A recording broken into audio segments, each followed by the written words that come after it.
Do you ever feel like every other mum on the face of the planet's been given a special memo or guidebook or rulebook on how to parent and be an adult, and that somehow you're left off the distribution list? Yep, me too. I lovingly call this voice of mum guilt the competitor.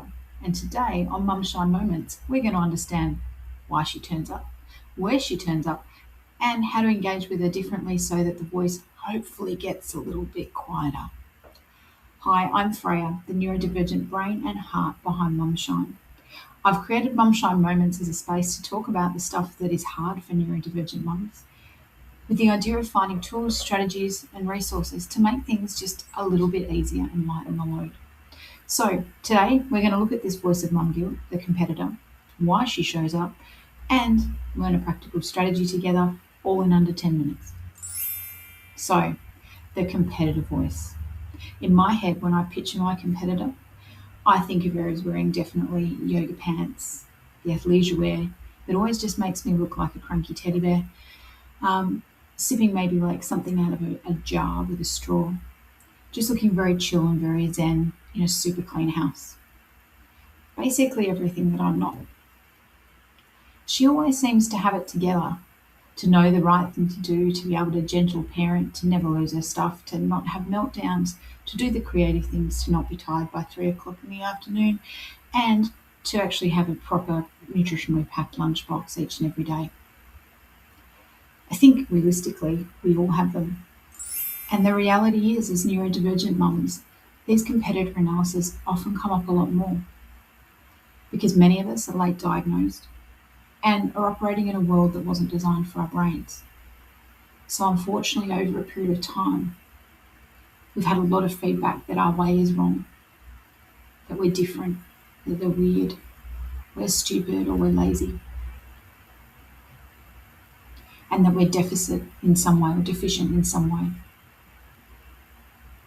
And over a period of time, we carry that stuff with us. And we start to believe it and end up with a core belief that I'm not good enough. I need to try harder, or something along those lines. And this is the space where the competitor lives. And when this is triggered, and when we're feeling like we're not enough, our fight and flight responses get triggered. And before we realise it, our brain is scanning and searching for threats and finding more data to actually prove the hypothesis that you're not good enough. And we end up doom scrolling and spiralling and comparing and then often overcompensating and then still feeling lacking. And it sucks. So what if rather than fighting it, we just started to recognise it, note where we are, and try and bring ourselves back to the present, reminding ourselves of a different belief and gently challenging it until it starts to feel true. So, if you are noticing moments of comparison and you're looking around and feeling less than, know that your fight-flight is probably triggered. And this comes from a deep-rooted survival mechanism where isolation used to equal death. It wasn't possible to do all the jobs needed in this universe to remain alive and to keep your child alive. So if you were excluded from the community, from the group, it would be a certain death sentence. And so when this is triggered in us, and we have that fear of exclusion, which again can be more common in neurodivergent people for a lot of reasons, in particular those with rejection sensitivity disorder, then that threat of not being good enough, of not doing enough, of not being valuable can really shake us to our core and have our amygdala in our brain having a party, sending us into fight or flight before we even know what's happened. So if you notice those thoughts coming up, what we want to do is a grounding exercise to bring us back to the here and now. And that's really simple. We can do it right now together if it's safe for you to do so. So first we look around and note 5 things that we can see and name them. We can note 4 things that we can touch or that we feel touching our body. We note 3 things we can hear. And if you like, take a breath at this moment, exhaling for longer than you inhale. And then we're going to note 2 things that we can smell. And finally, 1 thing we can taste. Now, smell or taste are tricky for you at the moment. Sure, you can do things like sniff your armpit or check your breath. The other thing you can do is just think of something that's relaxing for you. And what we do in that process is we bring our brain out of the future and the fears and the worries that are happening subconsciously about not being enough. And we bring it back into the moment, because right here and now in this moment you are safe. Because our brains and the basic part of them that drives the survival mechanism can't tell the difference between fears of the future and actual things that are happening to us right now. It treats them the same from a threat perspective. And when we start to spiral and we sense a fear, we then start to notice more things to prove that hypothesis right, to prove that we're in danger, again, to try and keep us safe. So if we ground back to the here and now, that allows us to think more clearly. All the parts of our brain that go offline when we're in fight, flight, and freeze, such as executive functioning, our ability to connect emotionally with people, our ability to think logically and rationally, even to communicate, all of those things can start to come back online. So give it a go.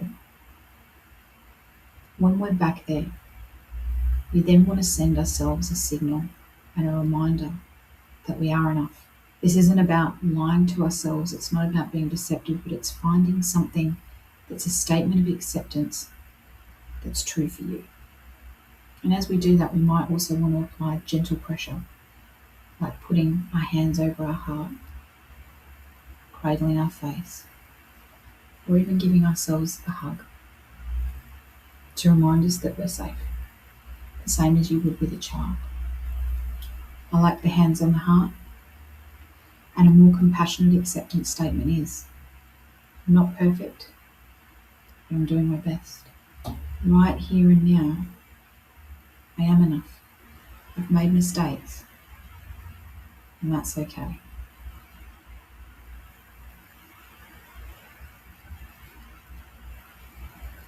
Whew.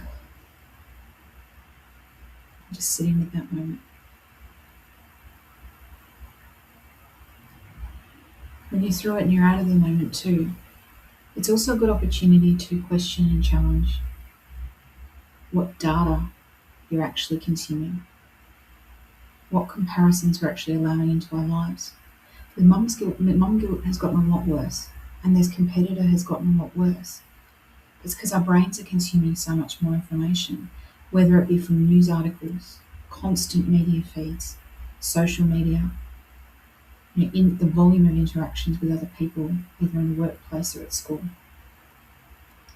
So we can also look at reducing the amount of opportunities for comparison. And if we notice something and someone's doing something that looks pretty amazing, we can note it. We can say, good for them. I love that for them. Doesn't mean that it's right for you. Doesn't mean that you're less than. That's their way, and that's okay. But try and reduce the amount of triggers that you have coming into your life to trip you up and to slow the spiral. So there's the competitor. I'd love to know in the comments what your one looks like.